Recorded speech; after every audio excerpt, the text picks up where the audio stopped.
Jim, jadi gimana Jim hari ini? Tapi bergema nggak sih kalau di sini? Enggak. Ini jendela jadi ketemu. Ya. Takutnya bergema. Aduh. Oke. Kita tadi habis ngapain Jim? Seharian Jim? Kita tadi habis ngobrol-ngobrol sama Milzam ya. Terkait apa? Terkait besok pekan depan akan ada graduation. Oh, ada wisuda Atta Academy. Atta Aksana ya? Aksana Teens Academy. Aksana Teens Academy gitu. Gimana nih Han, bukan pengalaman ya, apa namanya? Kesan-pesan mungkin yang ente rasakan selama 6 bulan kesini. Ya, alhamdulillah rasa syukur yang begitu besar bisa terlibat langsung dalam kegiatan Atta Aksana, yang mana kesannya itu menarik sekali. Kita bisa bertemu dengan anak-anak di usia ya dasar, menengah dan sebagainya ya. Jadi ya kita sharing-sharing, belajar bareng gitu ya, saling memotivasi, saling mendoakan dan sebagainya. Jadi banyak kesan lah yang memang bisa diambil dari Atta Aksana pada kali ini. Jadi, Oke. Najib sendiri gimana? Aku sendiri Kesan jadi humas gimana? Humas apa itu tuh kan diajakin Bang Sherry ke sini, terus ketemu Milzam, ngobrol-ngobrol. Apa ya, aku ngerasa di sini kayak rumah gitu sih. Ngerasa gak sih kayak rumah? Kayak bukan apa ya? Kayak tempat kita untuk balik lagi ke iman yang sebenarnya gitu. Tes iman, charge iman. Ya kayak aku tuh dari awal masuk sini kayak ngerasa kayak rumah gitu, orang-orangnya. Oh ya baik. Suasananya. Jadi kayak tiap pekan kayak ditunggu-tunggu kesini gitu. Welcome tuh orang-orang welcome ya? Iya, dari Senin sampai Jumat yang kita aktivitas di kampus. Terus pas hari Ahad kesini kayak harus kesini karena ada rasa itu, tadi aku bilang kayak rumah. Benar. Jadi ngerasa kita ada rumah dua lah ya. Yeah. Jadi rumah yang memang rumah kita, tapi di sini kita tempat belajar, tempat balik, dan rumah kita yang kedua gitu. Iya. Oke. BTW, hujan ya Han? Enggak. Ini kayak apa nih ngomong tadi? 2 menit. Tadi nggak salah si Rehan habis dari Bandung ya? Dari Bandung? Bandung ya? Iya, di Bandung. Udah seminggu yang lalu sih. Seminggu yang lalu. Lomba. Nggak cerita apa gitu lomba apa? Lomba esai yang diadakan di UIN Sunan Gunung Jati Bandung bersama teman-teman PAI angkatan 24 sama teman-teman BKI 2 orang. Dan alhamdulillah kita perwakilan Al-Azhar bisa membawa medali sebanyak 3 medali, alhamdulillah. Gimana tuh perasaannya pas dikalungin? Di kalungin itu udah merasa kayak benar-benar juara meskipun tidak juara umum gitu ya. Ngerasa bersyukur, dan itu pengalaman pertama perlombaan esai nasional gitu bagi saya sendiri dan teman-teman PAI mungkin ya. Gitu sih. Jadi ya kita banyak belajarnya, banyak evaluasinya, banyak pengalaman dan sebagainya. Keren, top. Udah sip. Udah banyak ya, 3 menit. Ente sendiri lebih kan ada orang yang kalau disuruh ngomong ke depan rada susah.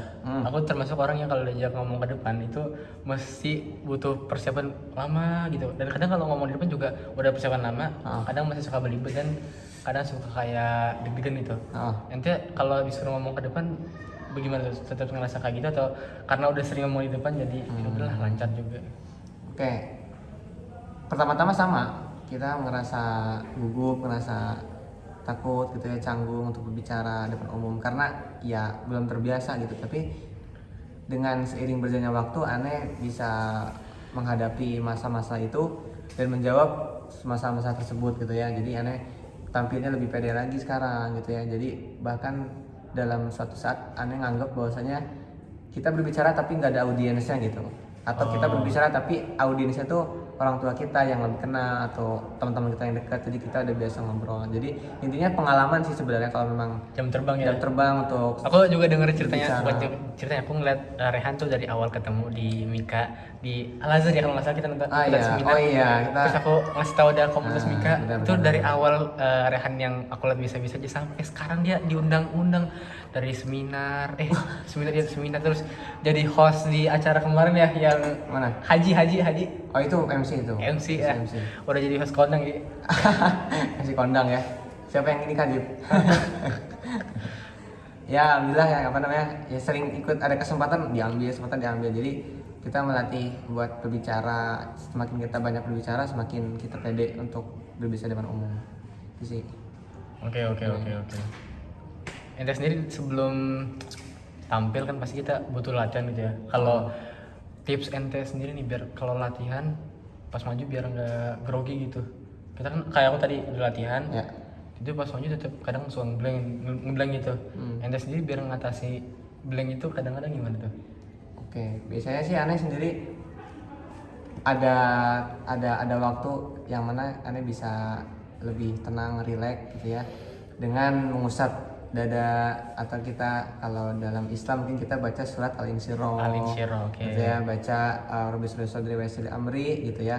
Lalu kita berpikir bahwasanya oh ini mah audiensnya orang tua kita ataupun teman-teman kita, jadi kita nganggap nggak ada audiensnya lah gitu. Ibarat kita mikir Kalau bahwasanya- audiensnya bukan teman kita atau bukan keluarga kita, kalau bukan keluarga kita ya itu tantangan tersendiri kalau misalnya pertama apa kali. treatment yang ente lakukan kalau itu bukan keluarga dan bukan teman ente? Oke, treatment yang aneh lakukan yang pertama ya tetap tenang, berusahakan tidak panik. Kalaupun kita sudah berbicara tapi karena panik terus juga berbicara kita Sedikit ngeblank. ngalor ngidul gitu ya atau ngeblank, nah itu usahakan jeda sejenak, jangan sampai kita lanjut ngobrol tapi malah kemana-mana pembahasannya gitu ya.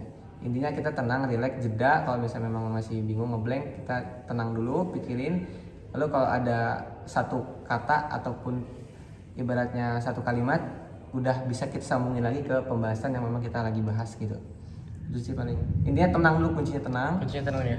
Kuncinya tenang, bayangin kita lagi berbicara di depan keluarga kita ataupun Teman tidak kita. ada audiens lah gitu Oke, kita oke, mikirnya oke, gitu. oke. Oke. Simpel itulah gitu. Simpel itu ya.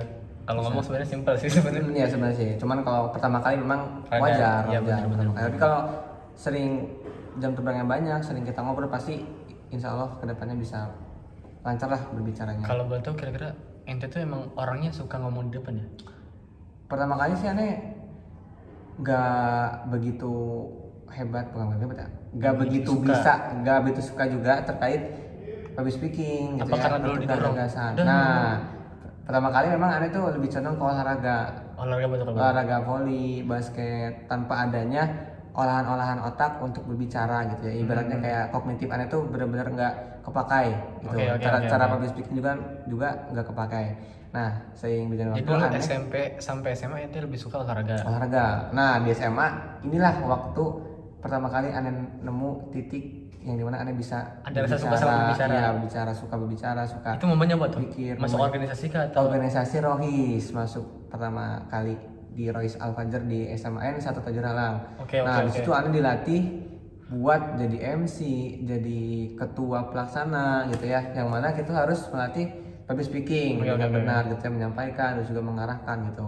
Nah, itu momen pertama kali aneh. Nah, aneh Kan tadi kan kalau saya ente cerita SMP sampai SMA tuh ente suka olahraga. Pas di SMA ente mulai suka masuk organisasi. Oke. Itu diajak temen kah atau emang pengen nyoba aja organisasi? Oh, oke. Pertama kali memang diajak teman, Cuman dalam ajakan itu aneh ngerasa sadar bahwasanya kayaknya ini jalan yang tepat. Jadi aneh Tahu jalan yang tepat, ada rasa suka gitu. Ya karena suka lingkungannya itu berbeda Islami, Oke. memberi nasihat gitu ya. Aneh nerima dan alhamdulillah aneh benar-benar dibuka gitu ya pintunya dan aneh bisa masuk Rohis dan bisa lebih memahami atau lebih dalam lagi terkait agama gitu ya, agama dan public speaking dan sebagainya, organisasi gitu. Oke. 9 menit. Lama juga. Nomor. Bang. Nanti kalau udah ditutup ya. Siap, oke bang. Jadi awalnya emang suka olahraga. Olahraga, benar. Itu karena dulu dari kecil sama keluarga dibiasain main bulu tangkis kah atau emang lingkungan suka main begitu kah jadi aku suka olahraga. Faktor dari teman sih, sekolah. Oh tadi juga karena teman Iya, ya. karena teman. Jadi aneh benar-benar ikut teman dan aneh sering melakukan olahraga atau ngelakuin olahraga seperti poli lah. Karena di SD dulu sering olahraga itu ya poli gitu. Enggak yang lain gitu. Jadi lebih sering ke voli, bermain voli lah bersama teman-teman dan sparring gitu. Jadi sebenarnya kalau bisa dibilang tuh ente kita banyak terpengaruh sama lingkungan kita sendiri. Kayak tadi ente ikut olahraga karena teman. ikut organisasi dan suka ngomong karena temen juga. Pertama kali ya. Jadi ya gimana kalau boleh kasih tahu tips and trick milih teman? Oh, memilih teman ya. Kan alhamdulillah ente diajak sama temennya dengan diajak teman dengan hal-hal yang baik ya. Ya, betul. Gimana caranya kita bisa milih teman-teman yang alhamdulillah baik juga gitu? Baik juga. Oke. Milih-milihnya gitu gimana? Oke, yang pertama kita harus riset dulu sih terkait pengalaman dan titik temunya bahwasanya teman kita tuh baik. Contohnya kayak misalnya kita ikut organisasi di Rohis atau organisasi di OSIS. Ya, kita tahu bahwasanya orang-orang yang terpilih dari organisasi Rohis itu pasti orang-orang yang memang insya Allah gitu ya, kita berdoa dia benar dan selalu memberikan nasihat atau jalan, kita mengarahkan ke jalan yang benar gitu.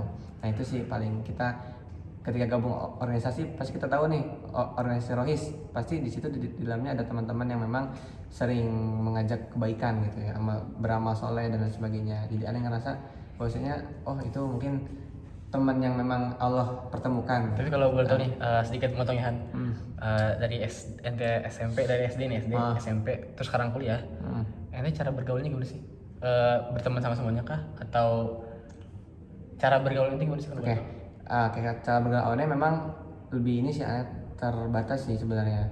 Kalau soal teman-teman yang memang tanda kutip bandel atau nakal ataupun dari SD itu udah mulai apa namanya membuat filternya gitu. Ya kita ada tuh udah ngerasa kayak gak nyaman aja kalau misalnya ada teman yang memang beringas kayak ibaratnya kayak Beringas. Petakilan lah bahasa kitanya lah gitu kan.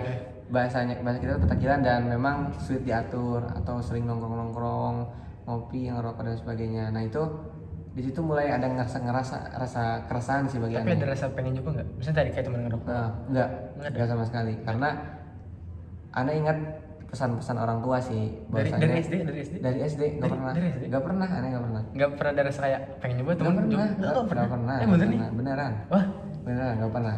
Itu apa tuh maksudnya amalan apa yang kita lakukan kayak nggak ada rasa pengen nyoba gitu, nggak ada rasa pengen, kan biasanya teman-teman seumuran kita kayak karena beberapa orang ngeliatnya keren jadi pengen nyoba juga seperti mereka gitu. Amalan apa yang ente lakukan jadi kayak lurus aja kayak on the track gitu?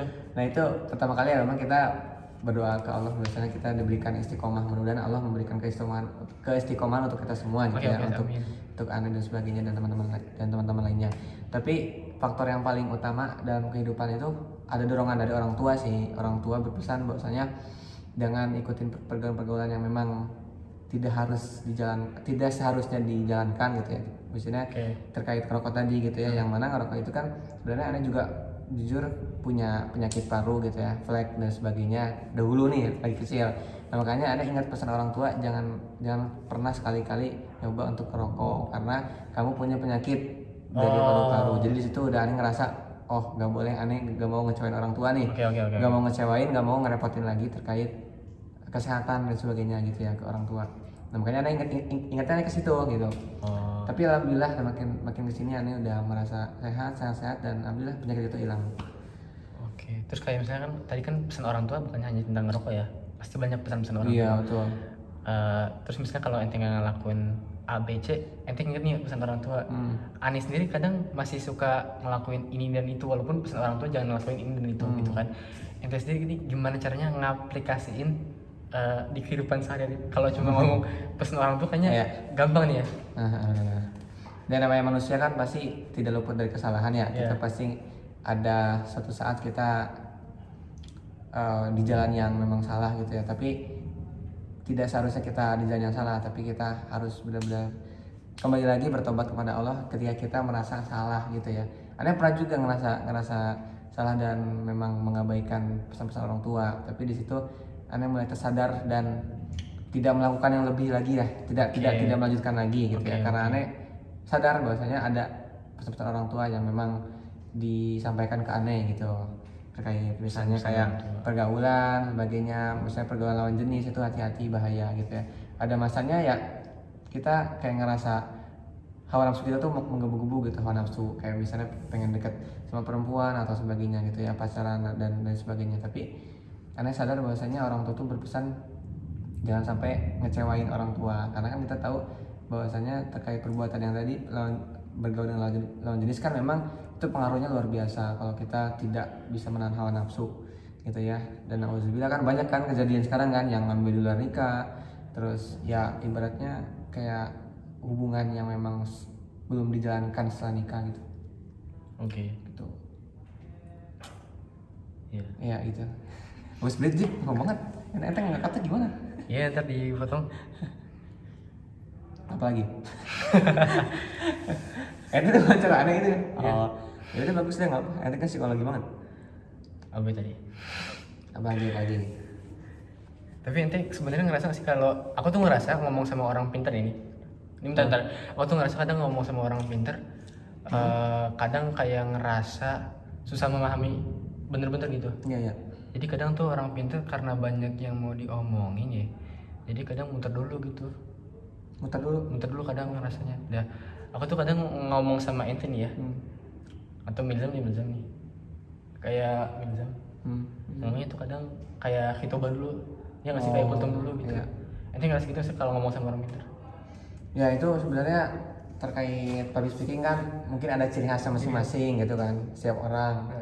Ya itu gak masalah kalau konteksnya kita lagi santai atau tidak tidak begitu formal gitu ya.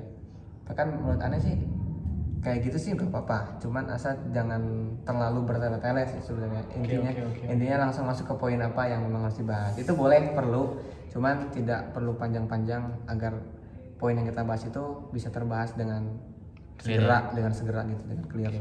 Tadi gimana cara ente mengaplikasikan ribuan pesan orang tua dalam kehidupan sehari-hari ente? Karena kan kalau ente orang tua bilang gini, jangan lakuin ini, jangan lakuin itu. Pasti kan sebagai anak ya, kita ada rasa penasaran dong, ada rasa kayak ingin mencoba itu ya kan.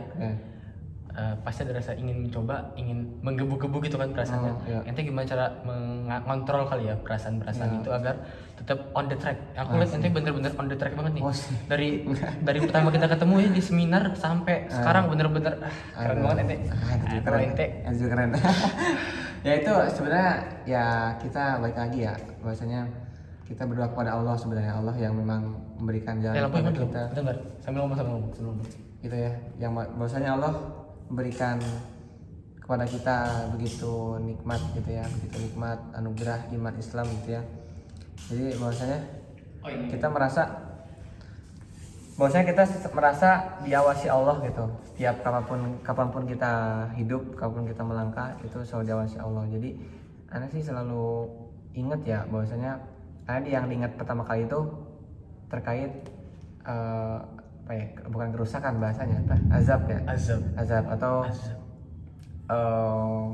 istilahnya kayak Allah tuh memberikan sebuah peringatan gitulah, peringatan. Nah, itu yang dimana membuat rasa takut itu langsung muncul gitu. Jadi ketika kita membuat kesalahan atau membuat kesalahan yang memang tidak harus dilakukan, itu ketika kita mau terjun nih langsung ke kesalahan itu, kita sadar langsung ada benteng di situ, benteng yang masanya kita nggak boleh nih, kita udah mau hampir nih terjun ke jurang yang salah. Tapi gimana cara install benteng itu? Nah, install benteng itu sebenarnya dari iman kita sih, iman kita. Jadi di-upgrade dulu nih imannya nih. Iya. Upgrade jadi 2.0.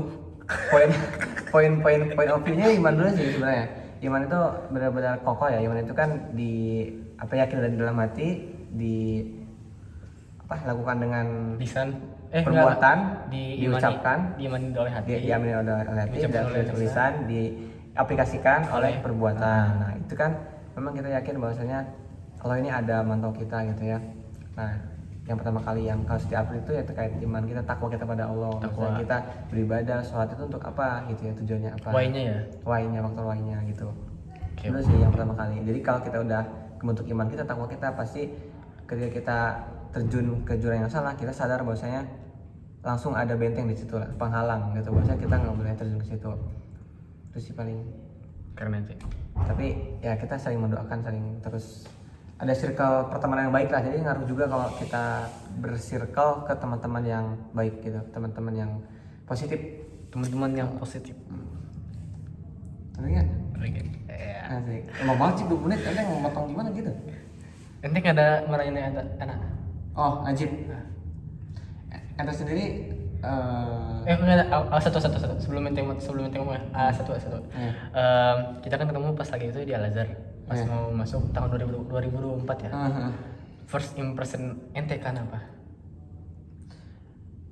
Persen oke. Iya. Pertama kali ketemu ente tuh asik, terus juga Asik. asik sama ibaratnya tuh gampang diajak untuk berbicara, ngobrol Oke. gitu. Ente langsung merespon Kan gitu ya. cuma kenal doang. Siapa namanya? Iya kan pertama kali ente kan gitu kan. Nah itu kan respon pertama kali gitu. Yang aneh ambil tuh ente udah berani gitu ya untuk nanya ke aneh duluan dibanding usianya kita Aneh. makan ya? Iya dibanding Makan apa tuh, ayam ya? ya emang nggak salah gitu. Nah dibanding aneh nanya duluan ke ente, tapi kan ente dulu yang nanya ke aneh kan. Nah, berarti di situ ente udah ada keberanian untuk bersosialisasi atau berteman gitu. Jadi orangnya friendly lah atau asik gitu. Oke. Itu sih paling keren. Dan ini sering podcast nih, sering konten sama ibunya nih, keren nih. Nah, pertanyaan aneh nih. Apa? Ente kedekatan sama ibu sama ayah mungkin atau sebagainya tuh gimana caranya ente bisa benar-benar dekat sampai bisa deep talk ke ibu bikin podcast Gimana gitu. ya? Kayaknya dari kecil aku emang udah transparan sih ngobrol tuh sama ibu emang udah dibiasain dari kecil. Oh. Ada satu momen dulu tuh pas lagi TK, pas Ah. diantarin ibuku ke sekolah, aku nyampe teriak-teriak gak mau ke sekolah. Ya. Ya kayak pengen ditemenin dulu gitu. Kayaknya emang dari kecil gitu dibiasain buat ngobrol gitu. Jadi udah dibiasain dari kecil dan sering apa? Ibu mungkin sering ngasih nasihat gitu ya, Najib ya. Masih cerita. Terus gitu ibu ya. juga memberikan wadah buat Najib ini respon balik gitu ya, respon balik terkait pertanyaan dari ibu lagi, ibu ente sama bapak bapak ente. Sorry. Ini misalnya apa namanya, ente ketemu 10 tahun berapa tahun lagi ente udah punya anak gitu, udah punya istri, pesan buat ente nanti udah punya anak sama istri kayak halo gitu. Udah mungkin anaknya sih nih. coba halo nak, ini bapak. Jauh. Tapi ya nggak apa sih. Ya mudah-mudahan ya berdoa lah pada Allah maksudnya kita dipertemukan dengan jodoh yang terbaik, jodoh yang cerminan Halo nak, ini om Rehan. jodoh cerminan kita gitu ya, istri yang soleha gitu ya, dan keturunan, anak-anak, cucu-cucu dan sebagainya diberikan keistiqomahan untuk selalu di jalan Allah, terus Amin. untuk selalu bertakwa pada Allah gitu ya, agar risalah itu atau dakwah-dakwah bisa tersampaikan atau terjalankan di berbagai masa yang akan datang. Mikirnya visioner banget ente. Biasa aja. Sip, udah konten kita gitu aja paling gue apa? Buat YouTube ya? Bentar, sedikit lagi. Nah, Kan aku tuh ngeliat ente tuh masya Allah banget ya, maksudnya ente suka merendah gitu. Nih dari cara mindset ente, terus cara berperilaku ente, semuanya tuh menurut aku masya Allah banget. Ente juga termasuk orang yang bisa dibilang sibuk banget. Jujur, ente waktu itu tipe terus.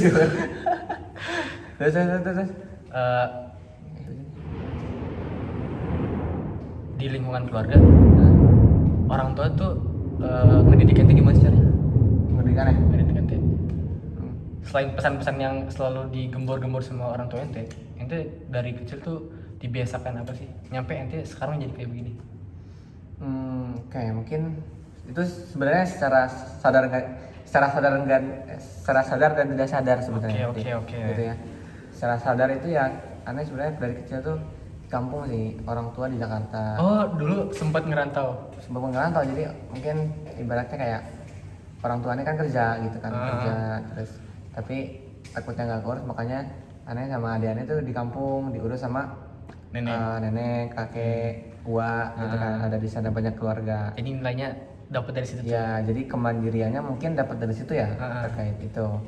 Gitu ya. Bahwasanya mungkin orang tua tuh pulang ke kampung cuman sebulan sekali atau 2 bulan sekali gitu ya.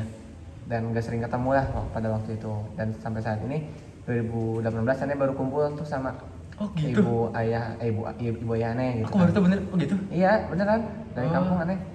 Dari SD, SMP di kampung. SD doang, 6 tahun. 6 tahun di sana. Nah, SMP-nya baru gabung. Pindah ke Bogor. Ya, baru bikin rumah di Bogor, kumpul sama orang tua gitu.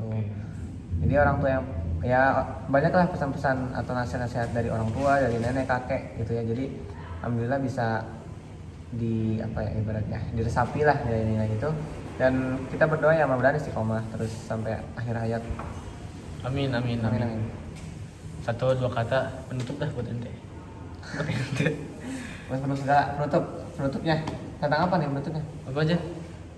Ya mungkin teman-teman semuanya ini kontennya Nazib. Mungkin gini. Ntar ente.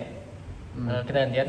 Jadi kita ngasih kata-kata buat kita di 10 tahun ke depan. Oke. Buat aku di 10 tahun ke depan, jangan lupa bahagia, tetap bersyukur, dan ya jangan lupa ibadah. Oke, sip. Kalau buat aneh tahun 10 tahun ke depan, yang pertama kita harus terus bertakwa kepada Allah sampai kita wafat, dan harus juga menjalankan visi misi hidup kita seperti apa ke depannya, dari mulai menikah gitu ya, bekerja, lalu mungkin S2, S3 ya. Wah, iya. Amin ya. Amin. Nah, dan sebagainya. Mudah-mudahan kita semua diberikan kemudahan dan keistiqomahan untuk selalu menjalankan ibadah dan dapat menggapai cita-cita kita semua. Amin. Sip. Sip. Makasih Han.